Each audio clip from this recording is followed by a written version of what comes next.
우리 시간 다 자리에서 일어나셔서 오늘 우리에게 주시는 하나님의 말씀을 함께 읽겠습니다. 오늘 우리에게 주시는 하나님의 말씀은 구약 성경 이사야 30장 18절에서 26절의 말씀입니다. 구약 성경 이사야 30장 18절에서 26절의 말씀입니다. 하나님의 말씀을 한 절씩 교독하여 읽겠습니다. 그러나 여호와께서 기다리시나니 이는 너희에게 은혜를 베풀려 하심이요 일어나시리니 이는 너희를 긍휼히 여기려 하심이라. 대저 여호와는 정의의 하나님이시라. 그를 기다리는 자마다 복이 있도다.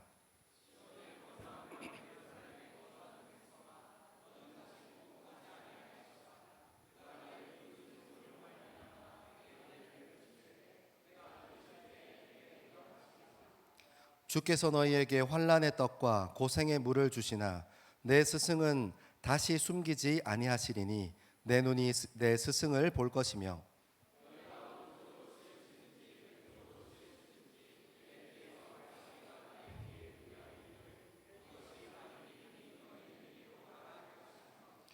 또 너희가 너희 조각한 우상에 입힌 은과 부어 만든 우상에 올린 금을 더럽게 하여 불결한 물건을 던짐같이 던지며 이르기를 나가라 하리라.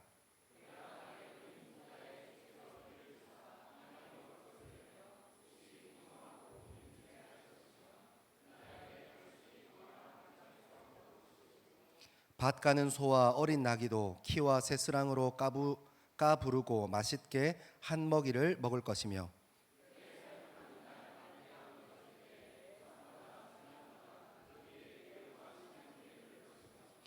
여호와께서 자기 백성의 상처를 싸매시며 그들의 맞은 자리를 고치시는 날에는 달빛은 햇빛은 7배가 되어 7날의 빛과 같으리라. 아멘. 이 말씀은 살아계신 하나님의 말씀입니다. 아멘. 여러분 이사야서 큐티 하니까 어때요? 저는 하나님께서 혼내시려면 이렇게 확 끝까지 혼내시지, 혼 못 내시고 또 이렇게 회복의 말씀 그리고 기회의 말씀, 소망의 말씀을 내미시는 거 보면서 와, 우리 하나님 참 이게 마음이 참 깊으시다. 내가 하나님이었으면 벌써 이스라엘 백성들 끝났을 텐데 뭐 이런 생각을 한번 해봅니다. 그러다가 연습장에 그거 이렇게 혼자서 이렇게 재미난 상상 속에 하나님 노래를 하고 있다가 제가 되게 흥미로운 사실 하나를 발견했어요. 그게 뭐냐면 여러분 가만히 한번 생각해 보니까요, 이 기독교의 하나님 그리고 기독교가 얘기하는, 교회가 얘기하는 구원이 되게 어색한 거고 좀 잘 맞지 않는 거예요. 왜냐하면 하나님께서는 우리에게 하나님이 필요한 이유가 뭐냐면 우리가 원래 하나님 안에서 창조된 존재인데 하나님 바깥으로 떠났기 때문이에요. 우리 인간에게 구원이 왜 필요하냐면 하나님의 창조 질서로 지음 받았는데 죄로 인해서 하나님과 단절되고 하나님을 버리고 떠났기 때문이에요. 그러니까 여러분 한번 생각해 보면 우리가 사는 이 세상에 종교가 있잖아요. 일반적인 종교가 있잖아요.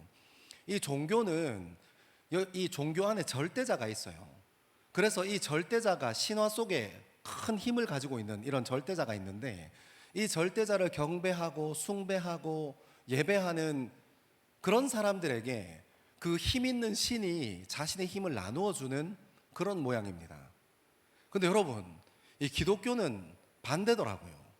와서 경배하고 예배하는 사람을 하나님께서 품으시는 게 아니라 하나님이 싫다고 떠난 사람, 죄 때문에 죄로 인해서 하나님과 단절되고 하나님과 완전히 끊어진 사람을 하나님께서 어떻게 하시냐면 포기 못 하시겠는 거예요.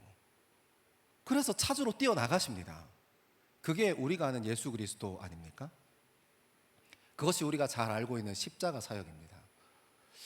이 기독교의 구원이라는 거, 우리가 알고 있는 하나님이라는 분이 정말 얼마나 우리를 사랑하는지 감도 안 오더라고요. 하나님께서 우리를 이만큼 사랑하시는구나, 하나님께서 우리를 그렇게 지키고 싶으시는구나 하는 생각했습니다. 제가 여기까지 정리하고 여러분들에게 꼭 드리고 싶은 말씀이 있어요. 여러분 가끔 우리가 젊음을 살다 보면 힘들고 지칠 때가 있잖아요. 낭망할 때도 있고 좌절할 때도 있고 절망할 때도 있습니다.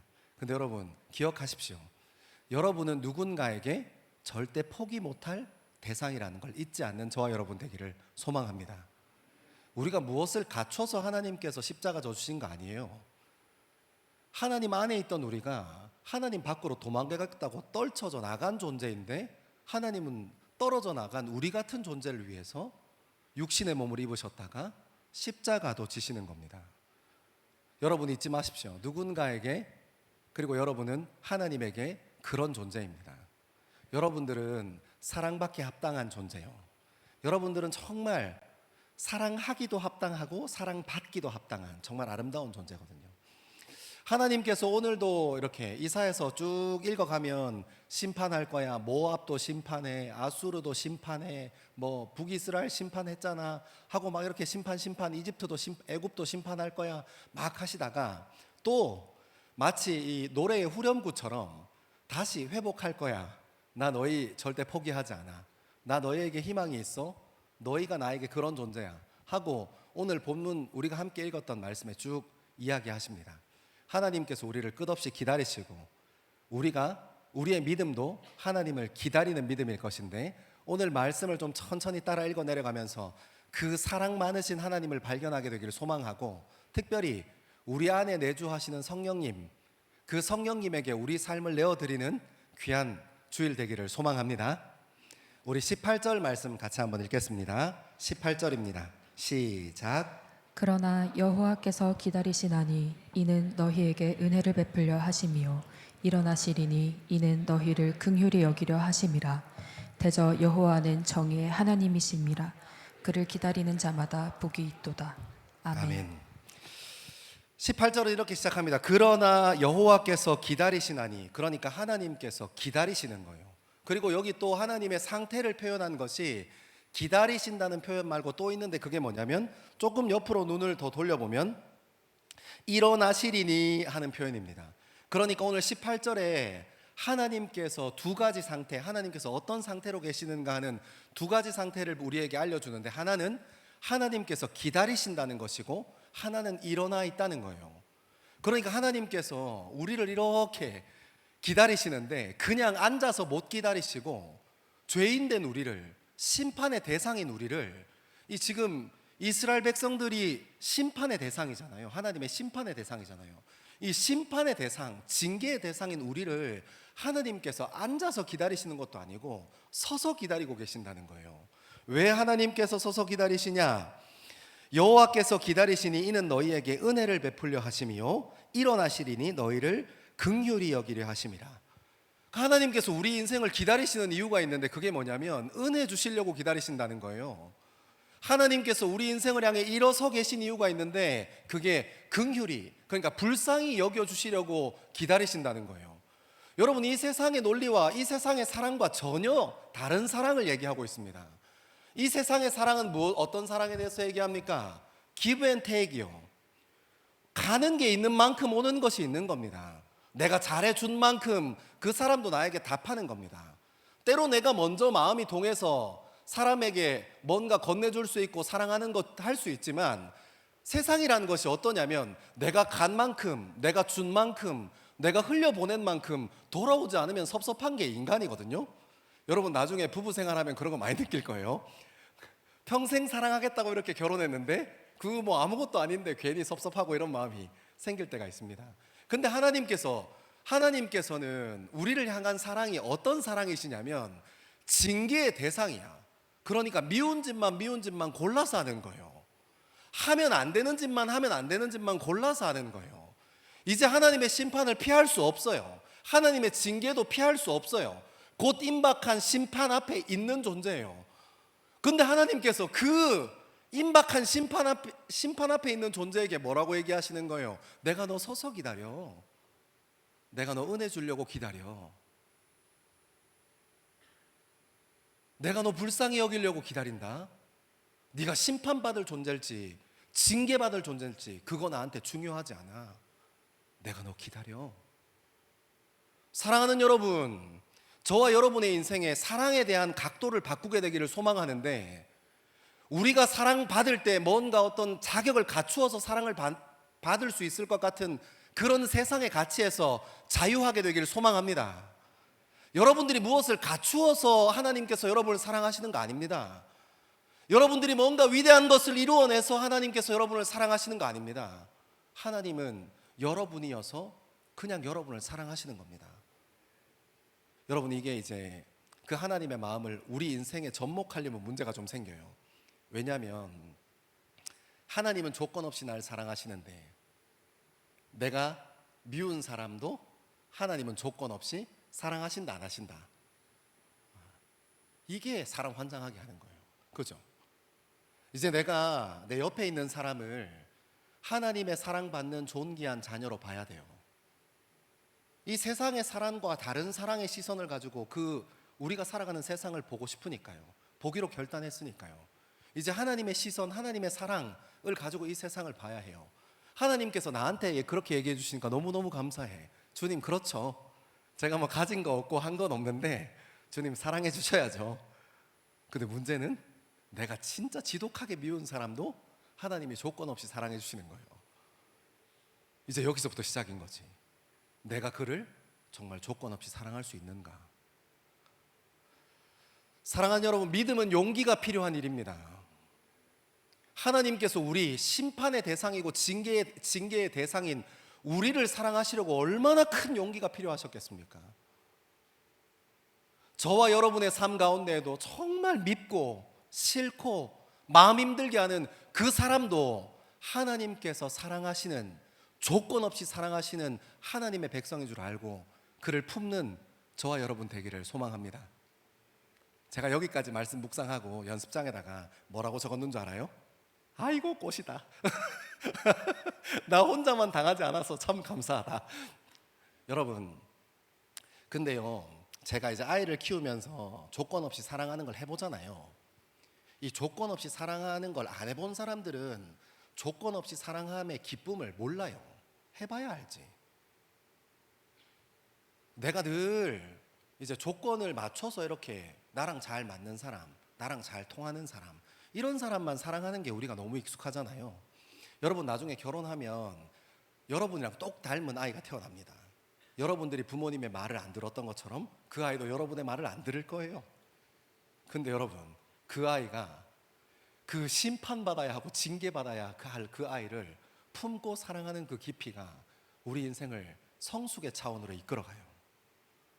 여러분, 친구를 그렇게 한번 사랑해 보시죠. 여러분과 함께하는 직장 동료를 그렇게 한번 전심으로 사랑해 보시죠. 저는 쉽다고 얘기하지 않습니다. 하나님께서도 앉아서 기다리시는 게 아니라 서서 기다리시거든요.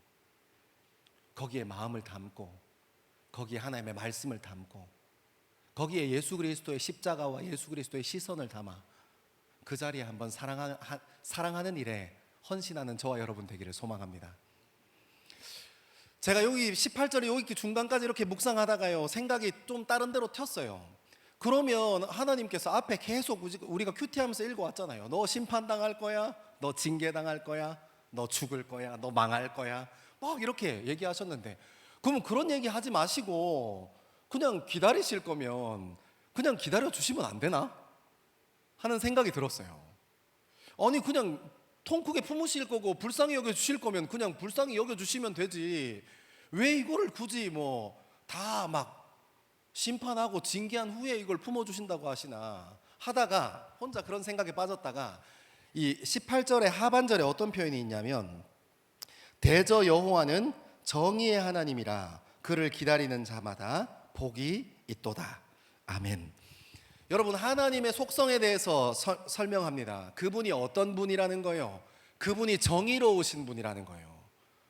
그분이 균형 중에 균형, 기준 중에 기준이라는 거예요. 누구에게도 소홀하거나 누구에게도 더 과하게 대하지 않는 분이라는 거예요. 그분은 균형과 기준이 아주 잘 갖추어 계신 분이라는 겁니다. 여러분, 저는 이 정의의 하나님이라는 표현 듣고 바로 이해했어요. 여러분, 하나님의 사랑만큼은 아니지만 우리 인간 세계에도 하나님의 사랑을 흉내내려고 하는 사랑들이 조금 있습니다. 어떤 사랑이 있을까요? 부모님이 자식을 향해서 쏟아놓는 사랑이요. 여러분, 이 부모님들은 자식이 일탈 행동을 하거나 돌발 행동을 하거나 문제가 되는 행동을 했을 때 교육하고 지적합니다. 여기 유치원 선생님들도 계시잖아요, 그죠? 이 기준에서 벗어나는 행위, 그리고 남에게 해가 되는 행위를 하는 사람에게, 그 친구에게, 그 어린아이에게 징계하고 심판합니다.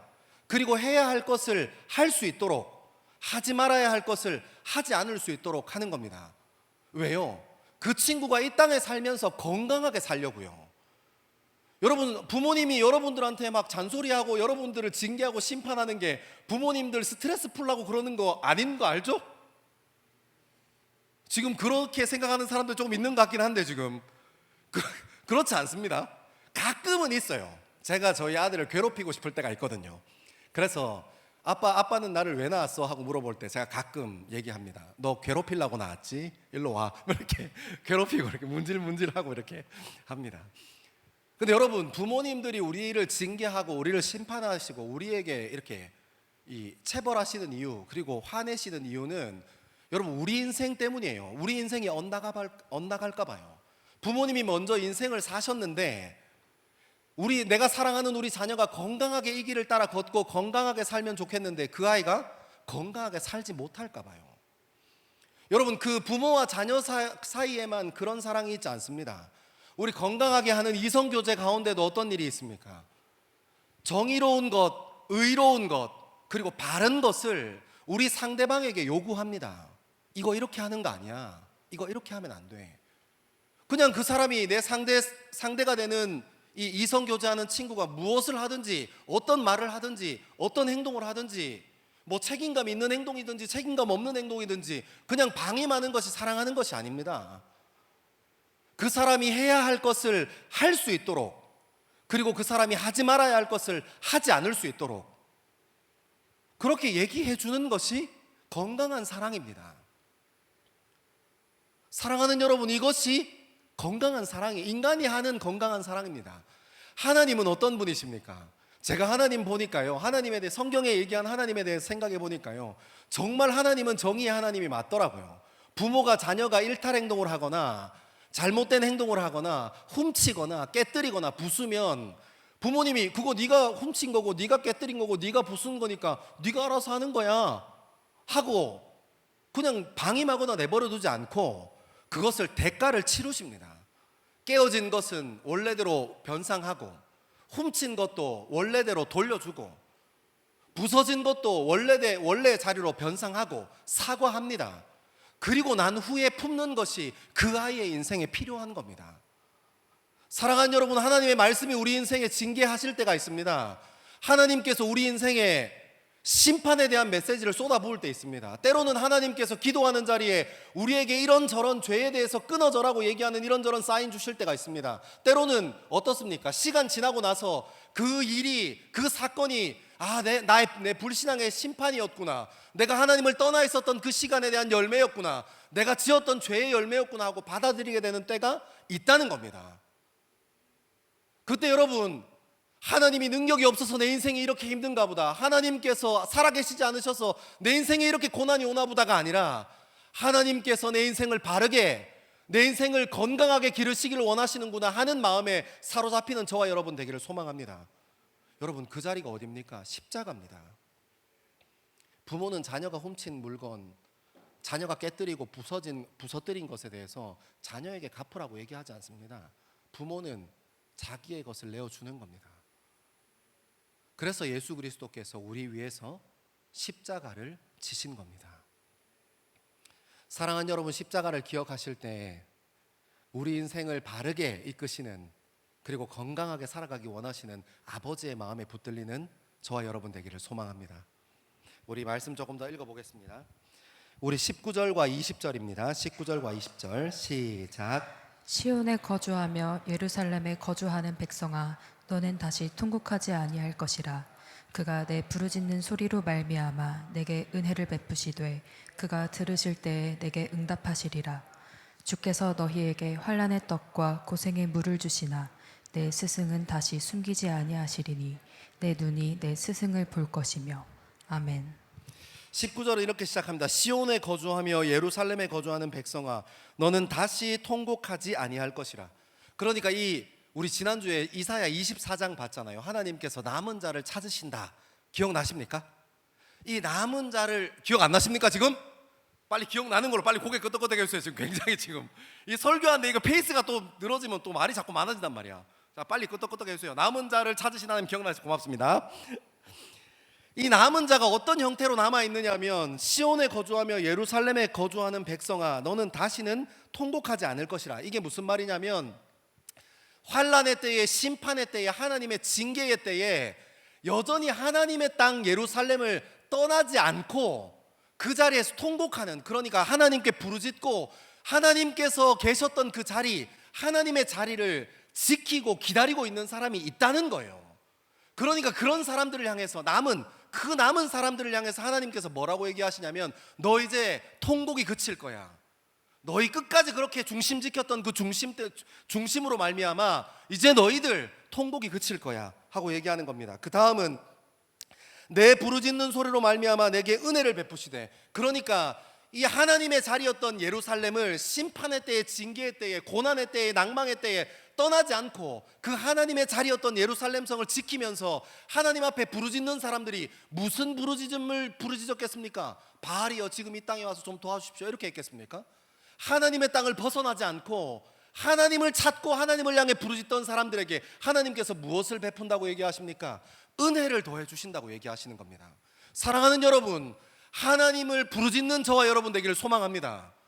문제는 우리가 하나님 잘 안 부르짖어요. 하나님을 잘 찾지 않습니다. 여러분, 우리 인생에 우리 일주일 중에, 우리 인생은 너무 거창하고 우리 일주일 중에 하나님을 몇 번이나 찾습니까? 하나님 앞에 몇 번이나 주님 앞에 나가서 부르짖습니까? 그러니까 하나님 은혜 못 주시는 거죠. 사랑하는 여러분, 문제가 있을 때, 고난이 있을 때에 하나님의 그 자리, 신앙의 그 자리, 믿음의 그 자리가 저와 여러분의 기도의 자리가 되는 귀한 역사를 경험하는 저와 여러분 되기를 소망합니다. 이것을 넘어서 이제 20절에는 이렇게 얘기합니다. 주께서 너희에게 환난의 떡과 고생의 물을 주시나. 그러니까 심판과 징계가 올 거지만 그것으로 끝나지 않는다고 얘기하시는 겁니다. 내 스승은 다시 숨기지 아니하시리니 내 눈이 내 스승을 볼 것이며. 사랑하는 여러분, 여기서 갑자기 스승에 대해서 얘기가 나와요. 혹시 이 본문에서 얘기하는 스승이 뭔지 아는 사람 모릅니까? 감사합니다. 역시 제가 조금 필요한 것 같다는 그런 마음이 강하게 듭니다. 여러분, 여기서 얘기하는 스승은 새 언약에 대한 얘기입니다. 이 이스라엘 사람들은, 이 유대인들은 가끔 하나님의 말씀, 율법의 말씀, 그 하나님께서 이 믿음의 조상들을 통해서 쓰신 이 말씀을 때로는 스승이라고 의인화해서 여기기도 했어요. 근데 요 본문에, 이사야서 본문에서는 새 언약에 대한 얘기입니다. 하나님께서 심판당했지만 너희가 심판당한 일에서 끝나지 않고 다시 새롭게 언약할 거야. 내가 너희를 포기하지 않고 그 약속 안에 다시 한번 잡아둘 거야 하는 마음으로 하나님께 나가는 겁니다. 근데 여러분, 놀라운 것은 구약에서 얘기하는 새 언약이 무엇이냐 하는 겁니다. 새 언약은 성령이거든요. 우리 구약의 말씀 한번 찾아봅시다. 예레미야 31장 31절로 33절입니다. 예레미야 31장 31절로 33절 시작. 여호와의 말씀이니라. 보라, 날이 이르리니 내가 이스라엘 집과 유다 집에 새 언약을 맺으리라. 이 언약은 내가 그들의 조상들의 손을 잡고 애굽 땅에서 인도하여 내던 날에 맺은 것과 같지 아니할 것은 내가 그들의 남편이 되었어도 그들이 내 언약을 깨뜨렸음이라. 여호와의 말씀이니라. 그러나 그날 후에 내가 이스라엘 집과 맺을 언약은 이러하니 곧 내가 나의 법을 그들의 속에 두며 그들의 마음에 기록하여 나는 그들의 하나님이 되고 그들은 내 백성이 될 것이라. 여호와의 말씀이니라. 아멘. 여러분, 여기 예레미야 31장에서 얘기하는 이 새 언약, 그러니까 성령님에 대한 이 약속은 어떤 약속에서부터 출발하냐면 너희 조상들이 출애굽 때에 하나님께서 이 조상들이, 이 유대인들이 출애굽할 때에 하나님의 말씀을 돌판으로 주고 그리고 언약궤를 주고 하나님께서 제작하라고 하신 커스텀 사이즈로 성막을 짓는데 그 성막과 언약궤와 그 언약궤 안에 있었던 두 돌판, 그것들을 보고 하나님께서 살아계시는구나, 하나님께서 우리와 약속하셨구나 하고 생각했다면 이제 하나님께서 주실 새 언약은 그 바깥에 있는 내가 눈으로 볼 수 있는 존재로서 주는 것이 아니라 내 안에 있는 것으로 주겠다, 내 속에 새기겠다고 얘기하십니다. 이 새 언약에 대해서 에스겔 선지자도 굉장히 쉽고 잘 설명해 주는데요. 에스겔서 36장 26절 27절입니다. 에스겔서 36장 26절과 27절 시작. 또 새 영을 너희 속에 두고 새 마음을 마음을 너희에게 주되 너희 육신에서 굳은 마음을 제거하고 부드러운 마음을 줄 것이며 또 내 영을 너희 속에 두어 너희로 내 율례를 행하게 하리니 너희가 내 규례를 지켜 행할지라. 아멘. 여러분, 하나님께서 우리에게 하나님께서 은혜 베푸시고 긍휼 베푸시려고 하는 그 목적이 뭐냐면 이 새 언약 성령이거든요. 이 성령이 이제는 어떻게 되냐면 출애굽 당시처럼 눈에 보이는 언약궤 성막의 형태로 있지 아니하고 에스겔 선지자의 선언처럼 또 새 영을 너희 속에 두고 새 마음을 너희에게 주되, 그러니까 이제 그 새 언약은 눈 밖에 있는 게 아니라 내 안에 있는 겁니다. 성령님께서 우리 안에 내주하시는 겁니다. 성령님께 붙들린 삶을 살아가는 겁니다. 하나님께서 돌판의 형태로 눈에 보이는 형태로 두지 않고 우리 인생 한가운데 한 복판에 그 안에서 말씀하시기 시작한다는 거예요. 이것을 신약의 사도 바울이 너무 잘 받아서 얘기하고 있습니다. 우리 말씀 한 장 더 찾겠습니다. 갈라디아서 5장 16절에서 18절입니다. 갈라디아서 5장 16절에서 18절입니다. 같이 한번 읽겠습니다. 시작. 내가 이르노니 너희는 성령을 따라 행하라. 그리하면 육체의 욕심을 이루지 아니하리라. 육체의 소욕은 성령을 거스르고 성령은 육체를 거스르나니 이 둘이 서로 대적함으로 너희가 원하는 것을 하지 못하게 하려 함이니라. 너희가 만일 성령의 인도하시는 바가 되면 율법 아래에 있지 아니하리라. 아멘. 사랑하는 여러분, 이 사도 바울이 너무너무 아름다운 고백하잖아요. 너희는 성령을 따라 행하라. 그러니까 이 성령이 어디에 있습니까? 구약의 이사야 선지자, 예레미야 선지자, 에스겔 선지자의 고백처럼 이 새 언약 대신 이제 눈에 보이지 않는 언약궤처럼 돌아다니지 않는, 성막처럼 돌아다니지 않는 그 하나님의 새 언약이 내 안에, 성령 하나님께서 내 안에 들어온다는 겁니다. 그 성령 하나님께서 우리 인생을 변화시켜 간답니다. 어떻게 변화시켜 가는 겁니까? 그리하면 육체의 욕심을 이루지 아니하리라. 그러니까 더 이상 우리 육신의 소욕을 따라 살지 아니하고 하나님의 마음과 하나님의 생각 그리고 하나님의 방법으로 우리 인생을 살아가게 한다는 겁니다.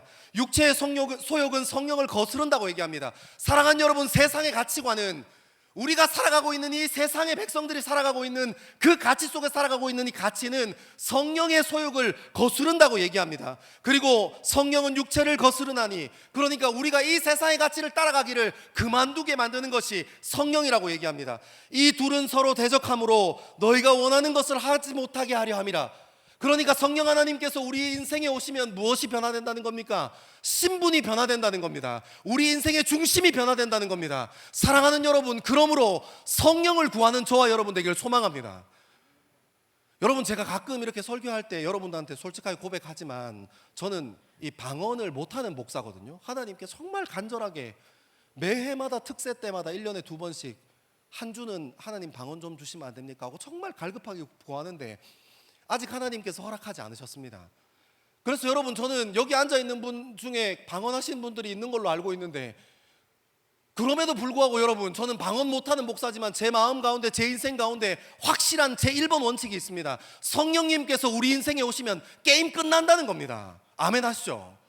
사랑하는 여러분, 성령 충만한 것이 이 세상을 살아가는 그리스도인들이 이 세상과 싸워 이기는 유일한 방법임을 믿습니다. 그러므로 여러분, 성령 충만하셔야 합니다.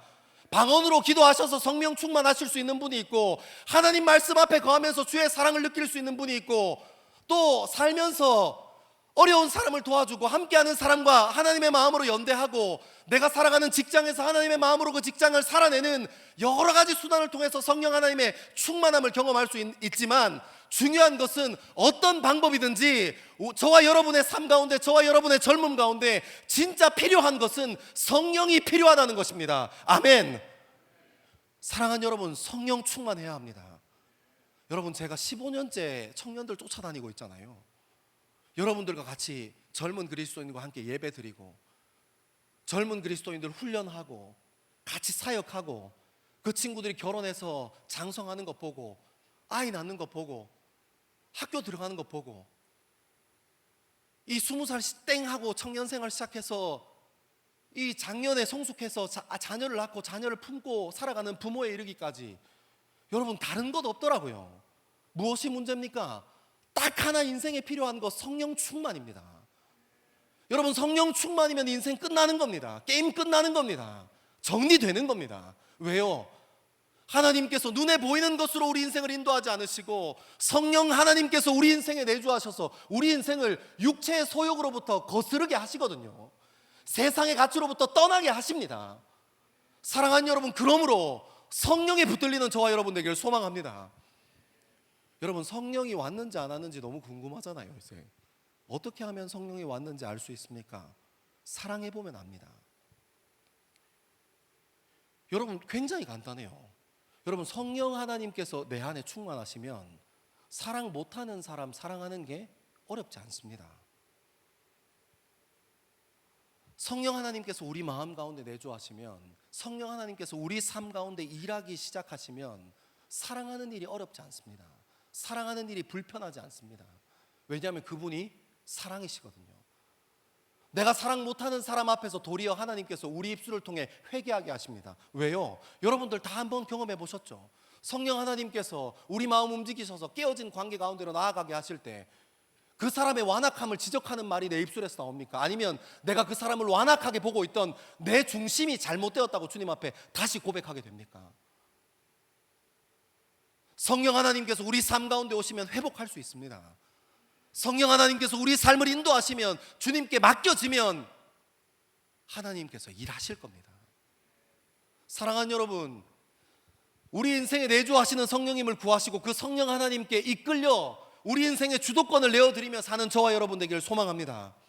여러분 인생의 주도권, 젊음의 주도권이라고 하니까 너무 거창해 보이니까 쉬운 말로 한 번 더 다시 설명하겠습니다. 여러분 우리 마음 가운데 시기와 질투가 찾아오잖아요. 그때 성령 하나님께 붙들리는 저와 여러분 되기를 소망합니다. 우리 삶 가운데 폭력적인 마음, 상대방을 무시하고 싶은 마음, 비난의 마음이 우리 삶 가운데 찾아오잖아요. 그때 성령 하나님께 붙들리는 저와 여러분 되기를 소망합니다. 여러분 인생의 주도권을 내어드린다는 것 어려운 것 아닙니다. 내가 선택하고 결정할 때 하나님 정말 하나님도 이거 원하십니까? 하고 한 번만 확인하면 되는 겁니다. 사랑하는 여러분, 성령을 구하고 성령 안에 충만한 저와 여러분의 인생 되기를 소망합니다. 우리 말씀을 조금 더 따라 읽겠습니다. 우리 21절 22절입니다. 이사에서 다시 돌아와서 30장 21절과 22절입니다. 시작.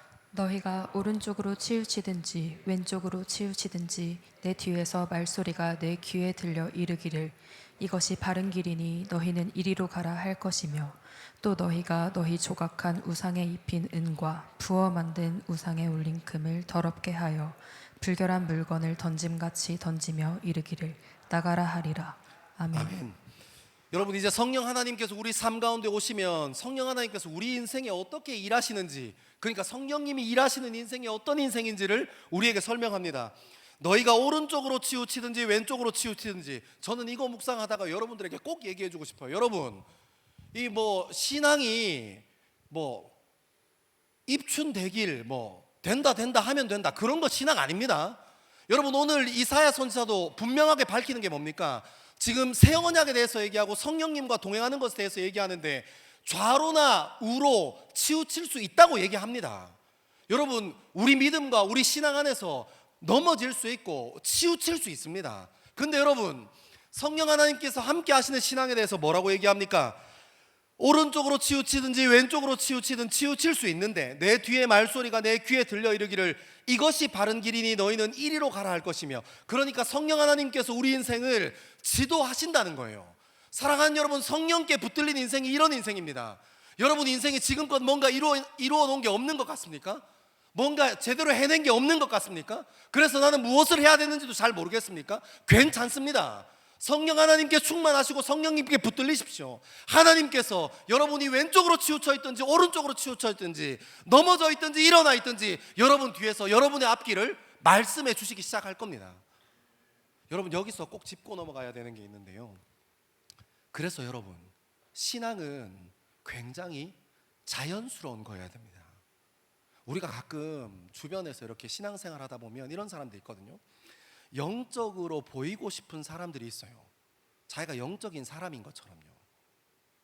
여러분, 어떻게 하면 영적인 것처럼 보일 수 있습니까? 목소리 좀 깔고 얘기하면 영적인 것처럼 보입니까?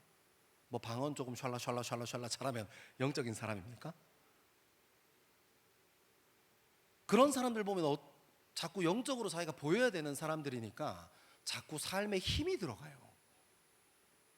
인위적입니다. 성경책 가슴에 끼고 다니면 영적인 사람입니까? 그렇지 않습니다. 영적인 사람은 성령님과 함께 동행하는 사람입니다. 그래서 해야 할 일과 하지 말아야 할 일을 구별하는 사람이에요. 그게 영적인 사람입니다. 영적인 것은 외형의 변화로 오지 않습니다. 눈에 보이는 것의 변화로 오지 않습니다. 영적이라는 것은 내 안에 있는 정직함, 그리고 내 안에 있는 진실함, 그것 가지고 주님을 절박한 마음으로 사랑하는 겁니다. 사랑하는 여러분, 제가 여기까지 묵상하고요, 제가 하나님 앞에서 펑펑 울었어요. 사랑하는 여러분, 저는 제가 하나님께 받았던 마음, 그 질문 그대로 여러분들에게 하고 싶어요. 여러분들 여기까지는 이해하고 동의하시죠? 영적인 것이 눈에 보여지는 것으로 평가되는 거 아니야. 진실하고 정직하고 절박한 마음으로 하나님 사랑하는 거야. 여기서 결정 나는 거야. 영적인 사람 여기서 갈라지는 거야. 이거 동의하시죠? 근데 여러분, 제 인생에 절박한 기도의 자리가 없더라고요. 일주일에 한 번 주일날 교회는 잘 앉아 있습니다. 정장 입고 있어요. 저는 1부, 2부, 3부 때는 명찰까지 메고 다녀요. 목사 전지호 해서요. 그렇게 해서 목사처럼 보이고 싶은가 봐요. 제가 이 말씀 묵상하다가 주님 앞에 이렇게 넘어져서 펑펑 울었습니다. 하나님, 영적이라는 건 뭡니까? 정장 이거 입고 다니면 영적인 겁니까? 성경에 대해서 조금 더 아는 것처럼 얘기하면 영적인 겁니까? 목사라는 신분 달면 영적인 겁니까? 기도할 때 탁월한 언변으로 기도할 수 있으면 영적인 겁니까? 하나님 앞에 한 번도 진실하지 않은데, 하나님 앞에 절박한 걸 언젠가부터 잃어버렸는데, 형식적으로 일주일에 한 번씩 교회 나오면서도 형식적으로 나온다고 인정하지 못하고 있는데, 진실한 마음도 잃어버리고 정직한 마음도 잃어버리고 절박한 기도의 자리도 잃어버렸는데, 그런데도 제가 하나도 불편하지 않은 인생을 사는데 그게 영적인 겁니까? 사랑하는 여러분, 여러분의 기도의 자리는 안녕들 하십니까? 사랑하는 여러분, 여러분들이 말씀 묵상하고 하나님 앞에 마주하고 있는 그 자리는 정말 안녕들 하십니까? 사랑하는 여러분, 여러분의 인생에 하나님과 마주하는 그 시간들은, 하나님과 독대하는 그 시간들은 안녕들 하십니까?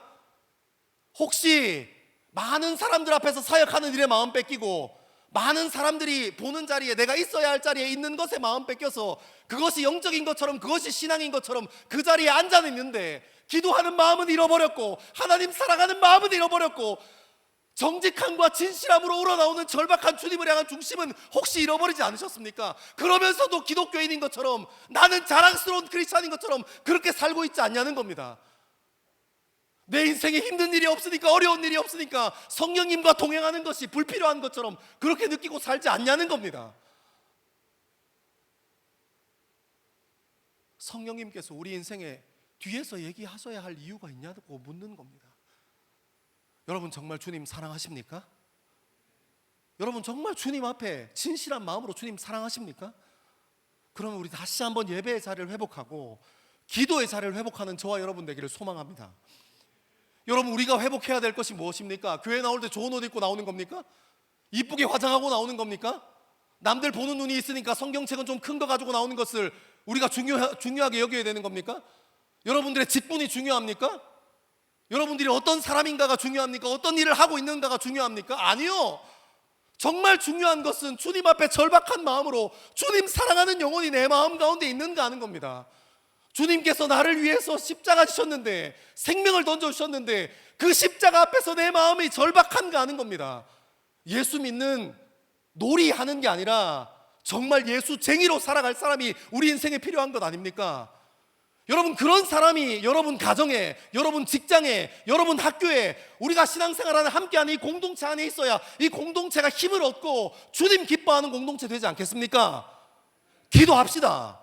성령 충만하게 되기를 소망합니다. 여러분, 이것 말고 다른 것 없습니다. 우리가 이 자리에 왜 모였습니까? 예수 그리스도 때문에 모였지 않습니까? 다른 것 없습니다. 다른 길은 없습니다. 예수 그리스도 앞에 절박한 저와 여러분 되기를 소망합니다. 시간이 너무 많이 가가지고 할 말이 더 많은데 지금 넘어가겠습니다.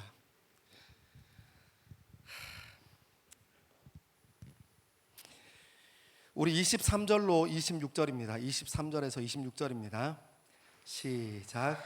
내가 땅에 뿌린 종자에 주께서 비를 주사 땅이 먹을 것을 대며 곡식이 풍성하고 기름지게 하실 것이며 그날에 내 가축이 광활한 목장에서 먹을 것이요 밭 가는 소와 어린 아기도 키와 쇠스랑으로 까부르고 맛있게 한 먹이를 먹을 것이며 크게 살육하는 날 망대가 무너질 때에 고산마다 줄령마다 그 뒤에 개울과 시냇물이 흐를 것이며 여호와께서 자기 백성의 상처를 싸매시며 그들의 맞은 자리를 고치시는 날에는 달빛은 햇빛 같겠고 햇빛은 7배가 되어 7날의 빛과 같으리라. 아멘. 아멘. 제가 시간 57분인 줄 알았는데 시간 잘못 봤네요. 조금만 하고 넘어갑시다. 여러분, 웃지 마. 웃지 마. 22절에 보면 너희가 너희 조각한 우상에 입힌 은과 부어 만든 우상에 올린 금을 더럽게 하여 불건한 물건을 던짐같이 던지며 이르기를 나가라 하리라. 여러분, 성령님께서 인도하시면 우리 절박한, 주님 사랑하는 절박한 마음만 확인하게 하시는 게 아니라 하나님께서 진짜 관계하고, 하나님과 진짜 관계하고 인격적인 교제하는 그런 수준만 확인하는 게 아니라, 여러분, 성령님께서 새 언약에 붙들린다는 거, 성령님께서 우리 인생을 우리 안에 내주하신다는 것은 호적 정리가 되는 거예요. 세상의 가치를 쫓아 살던 세상의 자녀, 세상의 백성에서 하나님의 자녀, 하나님의 백성으로 호적 정리가 되는 겁니다. 그러니까 이때까지 부어 만들었던 우상이 의미가 없는 겁니다. 이제 나는 하나님의 자녀니까요. 이제 내 인생의 우선순위는 더 이상 그런 우선순위가 아니니까요. 여러분, 제가 사랑하는 두 아들을 키우고 있습니다. 너무너무 사랑해요. 제가 가끔씩 얘가 제대로 잘 크고 있나를 확인하기 위해서 지폐를 준비합니다.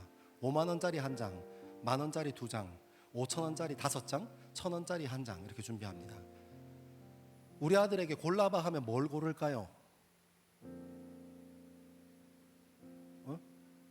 1,000원? 이 믿음 없는 사람. 그러면 우리 아들 지금 어느 학교에 보내야 되는 거예요 지금?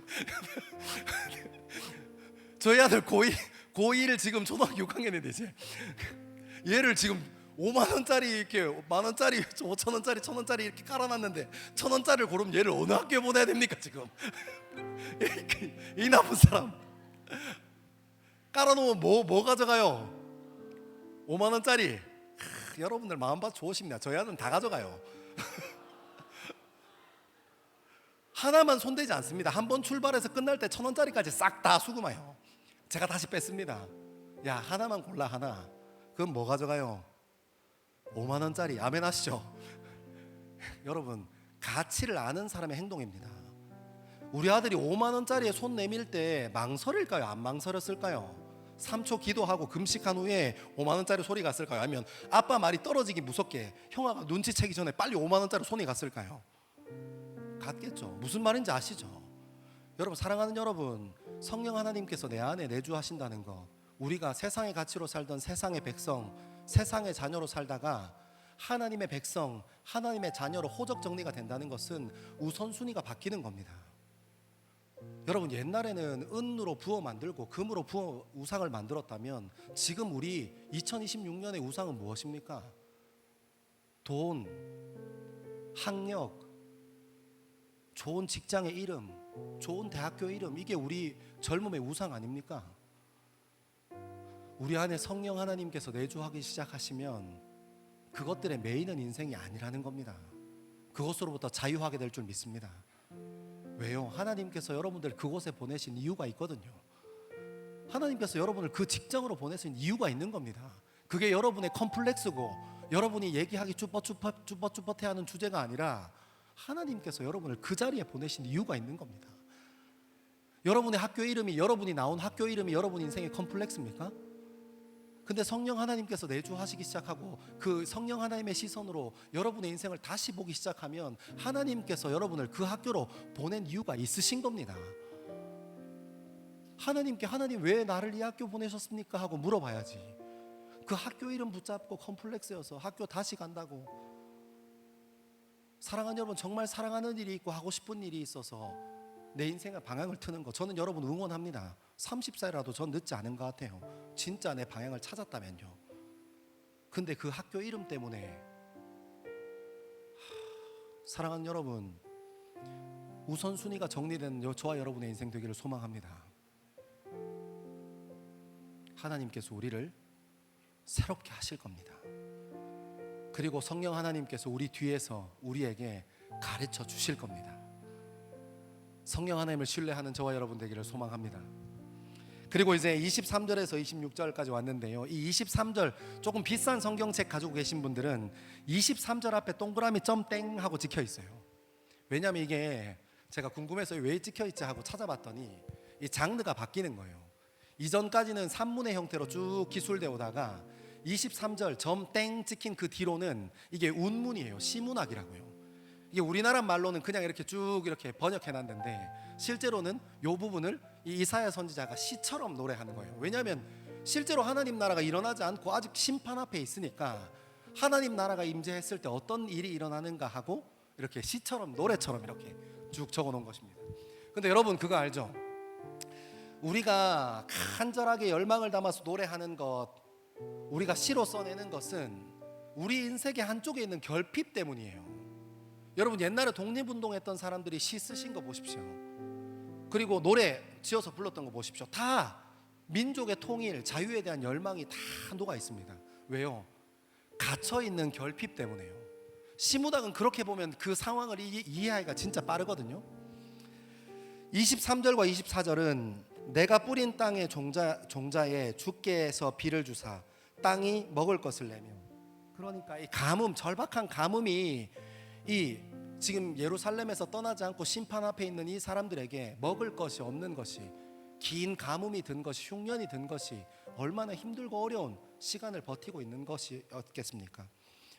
그리고 조금 더 읽어보면 먹을 것을 내며 곡식이 풍성하고 기름지게 할 것이며, 이 얼마나 먹을 것에 대한 절박함이 있었으면 이 지금 하나님 나라를 노래하는데 못 먹지 않을 거야, 풍성하게 먹을 거야, 기름진 거 먹을 거야, 이런 얘기 하고 있는 겁니다.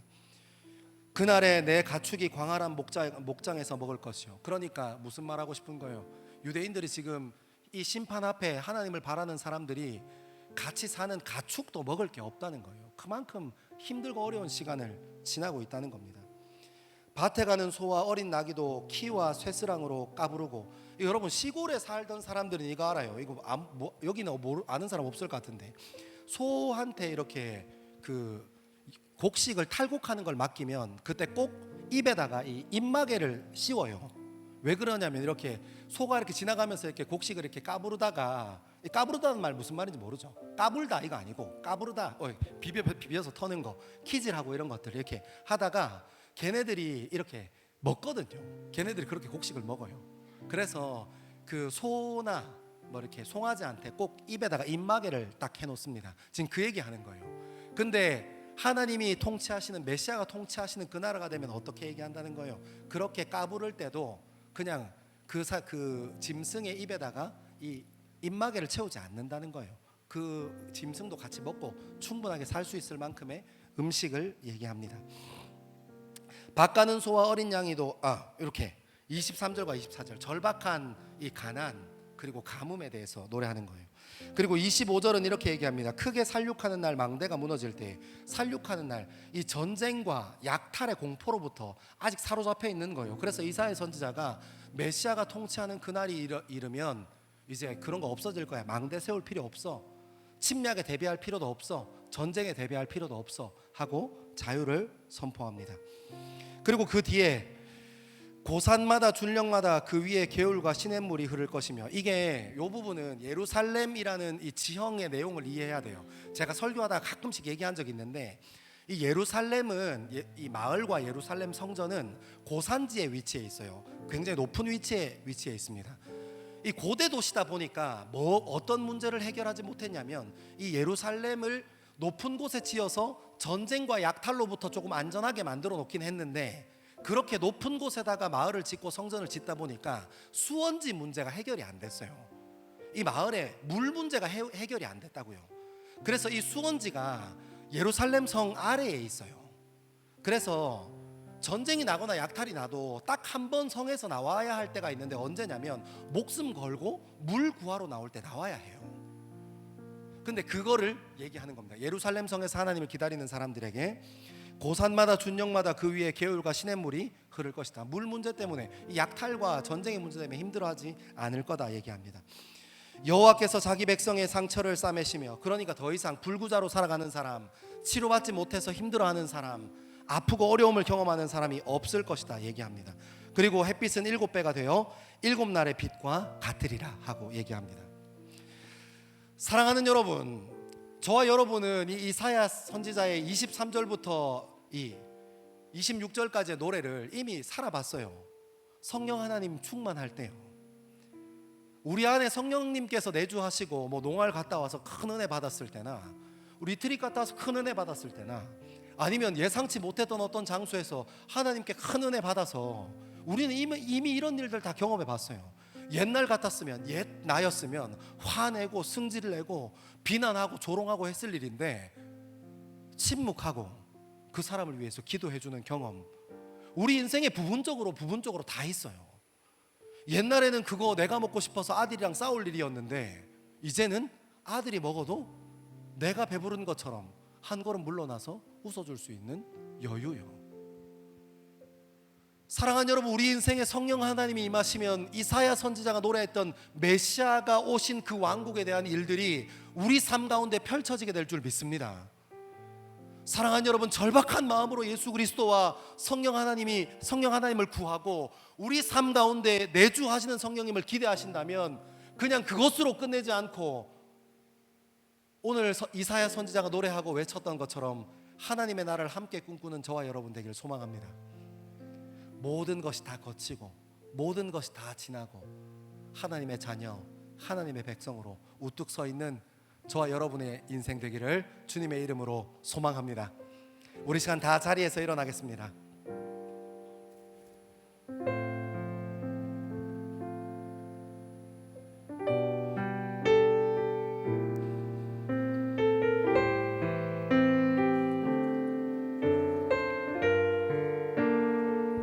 우리 같이 한번 믿음으로 고백하겠습니다. 예수는 내 힘이요,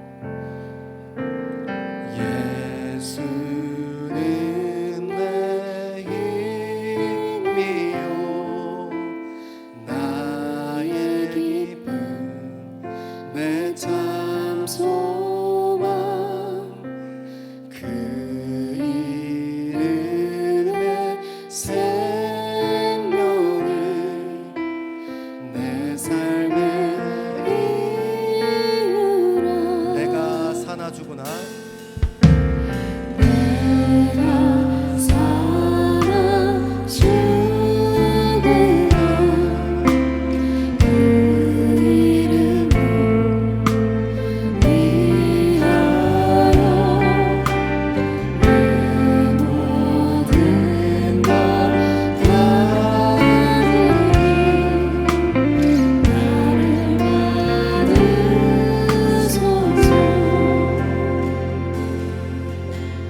오직 주만 따라갑니다. 오직 주만 높이 받으소서. 내 평생을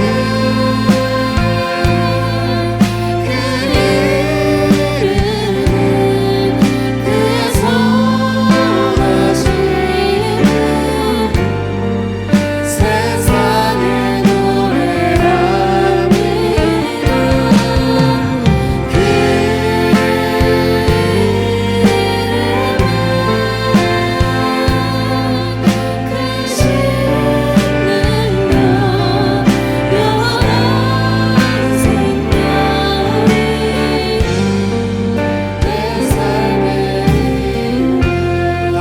한번 처음부터 고백합니다.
다시 한 번 더.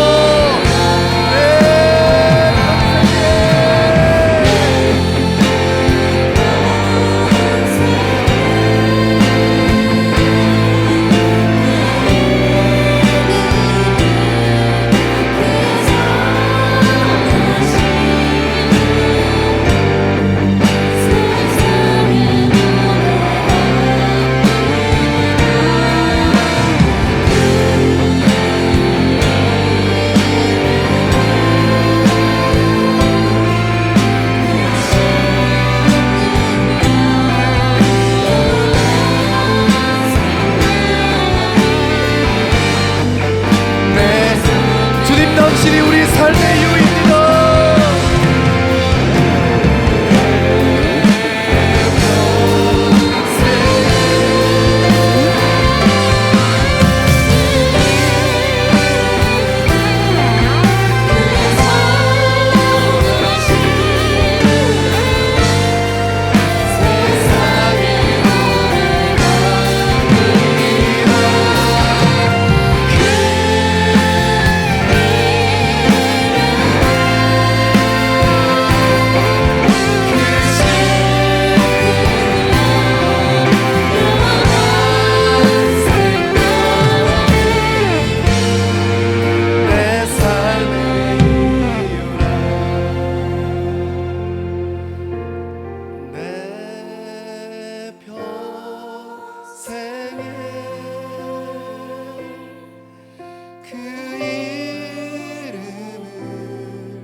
그의 선하심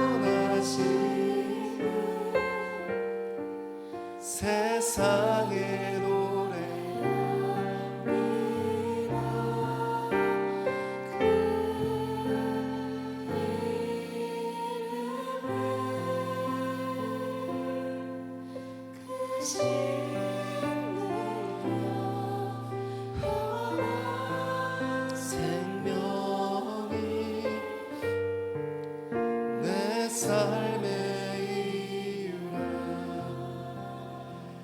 사랑하는 젊은 그리스도인들, 영적인 사람이 된다는 것은 눈에 보이는 것을 바꾸어내는 것이 아닙니다. 영적인 사람이 된다는 것은 단 하나의 결정, 예수 그리스도가 내 삶의 주인 되신다. 성령 하나님께서 내 인생의 주인 되신다. 하나님께서 우리 젊음의 주인 되신다 하는 고백이 우리 인생의 전부가 되는 것입니다. 사랑하는 여러분, 이 시간 같이 한번 기도하고 우리 인생의 중심을 하나님이 우리 인생의 전부 되심에, 예수 그리스도가 우리 인생의 전부 되심에, 성령 하나님께서 우리 인생의 전부 되심에, 그 위에 우리의 삶을 얹고 우리의 중심을 선포하며 이 시간 뒤에 세 번 크게 외치고 함께 기도합니다. 주여,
결단하고 주님 앞에 뜨겁게 기도하며 나아갑시다.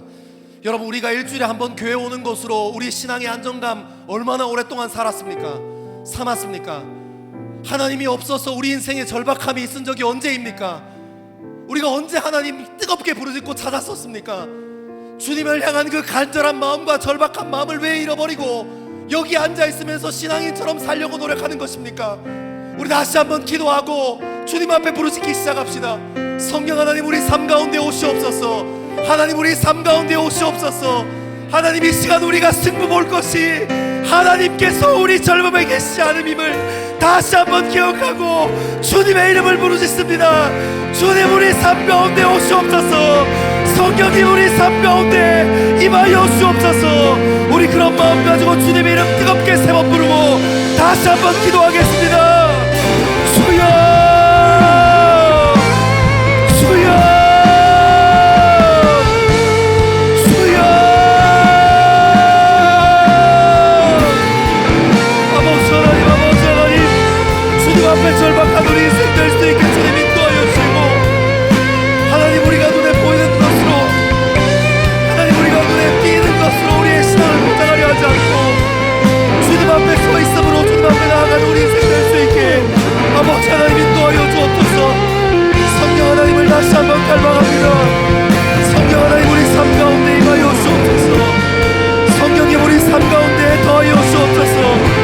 살아계셔서 역사하신 아버지 하나님, 주의 음성이 우리의 삶을 인도하시고 성령 충만함까지 나아갈 수 있게 주님 인도하여 주옵소서. 기도의 자리를 잃어버렸고 주님을 향한 진실함과 절박함을 잃어버렸지만 그럼에도 불구하고 주님 앞에 오늘 이 자리에 서서 다시 한번 주님의 이름을 부르고 주님 앞에 서 있습니다. 주님 우리를 찾아 주님 우리와 만나시고 주님 우리와 함께하여 주옵소서.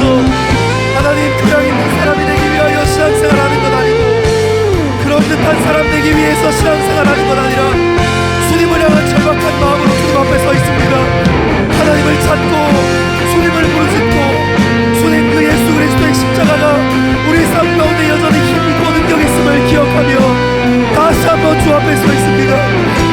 주님 우리가 예수 그리스도로 만족함을 얻고 예수 그리스도의 십자가 위에 우리 젊음의 중심을 세워갈 수 있게 주님 인도하여 주옵소서.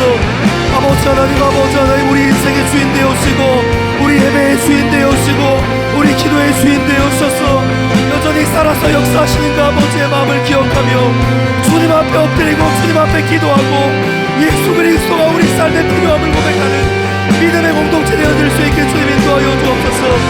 주여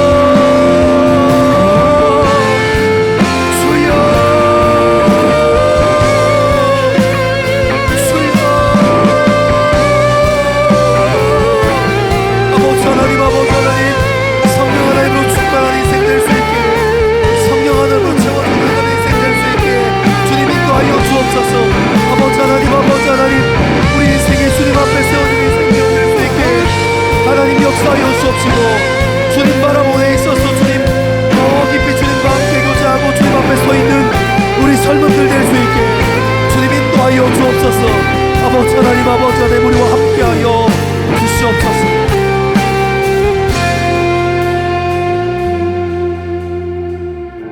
하나님 당신은 정의의 하나님이심을 기억합니다. 부모가 자녀의 훔치고 깨고 부러뜨린 것을 변상하고 난 후에 품어주듯이 예수 그리스도께서 우리 인생의 죄로 인하여 여러 가지 열매 맺는 것들, 심판의 이유들이 끝나고 나면 하나님께서 오늘 이사야 선지자를 통해 선포하셨던 것처럼 서서 기다리시며 우리 인생에 은혜 주실 것을, 긍휼함 주실 것을 위하여 기다리고 계시는 하나님께 붙들리는 더스토리 청년 공동체 되어지기를 소망합니다. 이사야 선지자가 새 언약을 선포했습니다. 성령 하나님에 대해서 선포했습니다.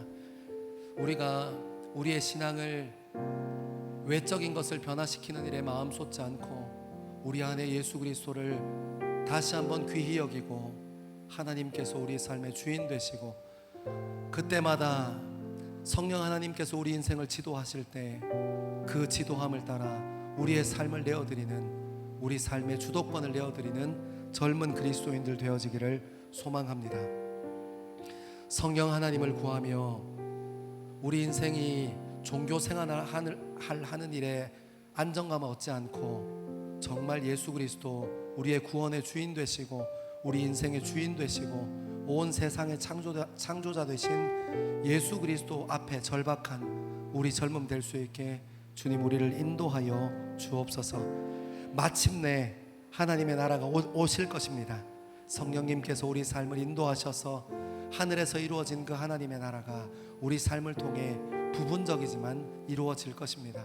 하나님의 나라를 마음껏 경험하고 하나님의 나라의 원리와 원칙으로 이 땅을 살아내는 믿음의 청년 공동체, 더스토리 청년 공동체 될 수 있도록 주님 우리를 인도하여 주옵소서. 감사합니다. 이 모든 말씀을 사랑하는 예수님 이름으로 기도합니다. 아멘.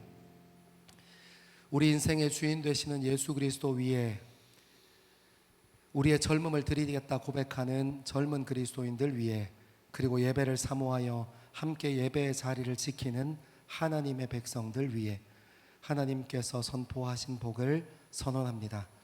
여호와는 내게 복을 주시고 너를 지키시기를 원하며, 여호와는 그의 얼굴을 내게 비추사 은혜 베푸시기를 원하며, 여호와는 그의 얼굴을 내게로 향하여 드사 평강 주시기를 원하노라. 아멘.